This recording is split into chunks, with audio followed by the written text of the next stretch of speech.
What is up, guys? Welcome to the Fantasy Addiction Network. In this video, we are looking at Marvin Jones, one of the best valued receivers in 2020. Guy you can get much later than he probably should be going based on where he's been finishing every year. But we'll get into that in a second. Hit that subscribe button for more videos like this one, and let's talk about Marvin Jones. Marvin Jones is on the last year of his deal in Detroit, playing for another contract as well. He and Kenny G both looking to get a contract extension. Obviously, I don't think anyone expects Kenny Golladay to go anywhere but Detroit next year, but Marvin Jones, this could be his last year in Detroit, so hopefully he'll have a swan song season. Now, last year he missed the final 3 games of the season with an ankle sprain, had a knee injury in 2018, so it's been a while since he's finished a full 16-game season, so that's definitely something to take into consideration when talking about Marvin Jones. Finishes last year with 62 receptions, 779 receiving yards, and 9 total touchdowns. Averages 14.9 fantasy points per game, which ranked in the top 20, and 193.9 fantasy points put him at 28th. But again, remember, only playing 13 games. Now, definitely not the most consistent. I concede that point, but gives you the upside of a top 6 receiver.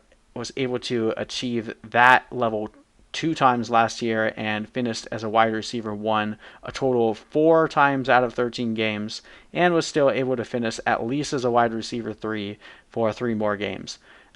Even in some of the games where he finished in the red, still coming pretty close to 10 fantasy points. So the coloration there obviously is just indicating that he was finishing outside of the top 36 for the week, but there really was only the 3 games that you were pretty disappointed if you started him, getting 3.7, 6.2, 6.8. Anytime you're hitting around 10 fantasy points for a guy that you're probably drafting as your wide receiver 4, I'll take it. So Marvin Jones going right now, you can typically get him around round 8, round 9. It's crazy to me that he is that cheap, and it really helps shore up the argument for why you need to focus more on running backs earlier, when you can still get guys like Marvin Jones incredibly late and give you really good upside. Especially, like, imagine if Kenny Golladay, I don't mean this in the nicest way possible, but if Kenny Golladay were to miss any time, Marvin Jones would be an absolute steal.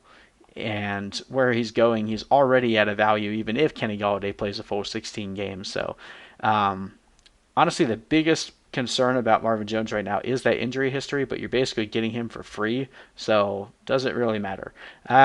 Let's also talk about some important stats from last year. Finished with 11 red zone receptions. That's number 9. And since he's actually been on the Lions over the last 3 years, he's averaged about 0.6 touchdowns per game. In 2017, he had 9 touchdowns. He only had, I believe, 5 in 2018, but he missed half the season, so he was still on pace to get close to double digits. And last year, he hit finishes with 9 touchdowns. So that's been his MO ever since he's been on the Lions. Last year finished with a target quality rating of 7.5, which was 7th best among receivers. Fantasy points per target, 2.11, 15th best, and still finished with a decent amount of targets per game, 7.1. And also remember, last year as well, obviously Matthew Stafford missing half of the season. This could have been an even better year for Marvin Jones had Matthew Stafford continued to play the full year. Now, Marvin Jones, one of his biggest issues is he doesn't really give you much after the catch, only 95 yards after the catch, and obviously doesn't get a massive amount of targets. Some of the same problems that we have with Kenny Golladay. You're not ever expecting to see like a 100 reception season from either Kenny Golladay or Marvin Jones, but same thing with Kenny Golladay. Outside of Kenny Golladay and Marvin Jones, there really are no receivers of note in Detroit.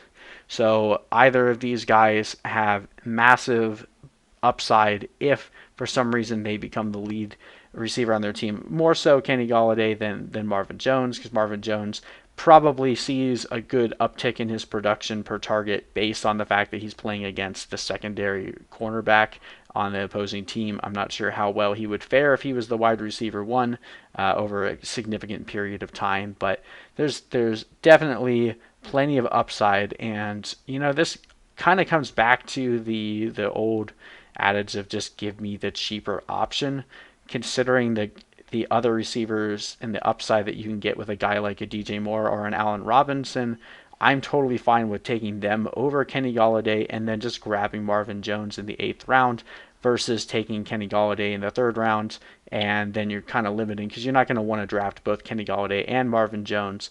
That's just typically not a strategy you want to employ, especially with the way these guys kind of teetered back and forth between dominant weeks. One week it was a Kenny Golladay week, next week it was a Marvin Jones week.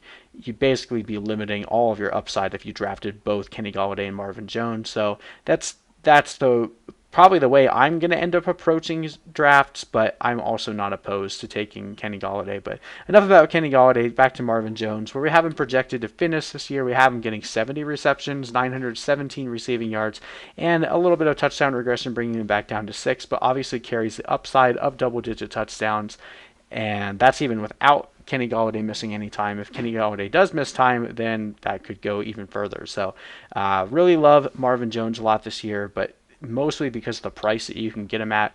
Don't know why he's getting undervalued every single year. These are the kind of moves that you still need to make if just going purely off of ADP alone, it doesn't make sense that he's going as cheap as he is. So take advantage of the discount that you can get from Marvin Jones. Take my word for it now. You'll be thanking me later. Anyway, thank you guys so much for watching, and we'll see you in the next video.